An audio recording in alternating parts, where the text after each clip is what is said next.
সাথে যে ডিভাইসটি দেখছেন এটির নাম ICB idol speed control bulb. এটি মূলত ইসিও কন্ট্রোল সম্বলিত গাড়িতে ব্যবহার করা হয়। GSX-R R15 version 1, version 2, version 3, FZ version 2, version 3 এবং ইসিও সম্বলিত সকল গাড়িতেই এই আইসিবি অ্যাকচুয়েটর ব্যবহার করা হয়। এটি মূলত কোনো সেন্সর নয়, এর দুটি প্রোব আছে। এর ভিতরে একটি সলিনয়েড আছে, যে সলিনয়েডটি এই ভাল্বটিকে কন্ট্রোল করে থাকে। যখন সলিনয়েডটি অন হয় তখন ভাল্বটি ভিতরের দিকে ঢুকে যায় এবং যখন সলিনয়েডের ভোল্টেজ কেটে দেওয়া হয় তখন ভাল্বটি মূলত চলে আসে এবং ইঞ্জিনের ভিতরে যে বাতাস যায় বাতাসের রাস্তাকে বন্ধ করে দেয়। আমরা সকলেই ইলেকট্রিক চুম্বক সম্পর্কে অবগত আছি।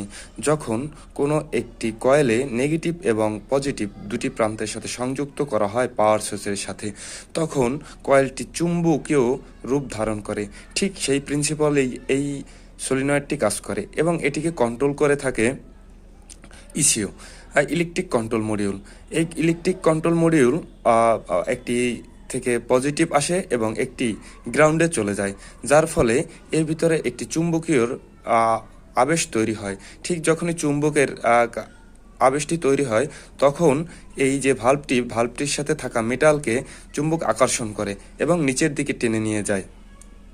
তাহলে এর থেকে বুঝতে পারলাম আইসিবি কোনো সেন্সর নয়, এটি মূলত অ্যাকচুয়েটর। এটি মূলত গাড়ির আইডল স্পিডকে কন্ট্রোল করে। যদি গাড়ির আইডল স্পিড বারে কমে এমন সমস্যা দেখা দেয়, তাহলে অবশ্যই আপনি আপনার গাড়ির আইডল স্পিড বা আইসিবি কন্ট্রোল ভাল্বকে আপনি টেস্ট করে দেখুন। এটি খোলা অবস্থায় টেস্ট করা যায়।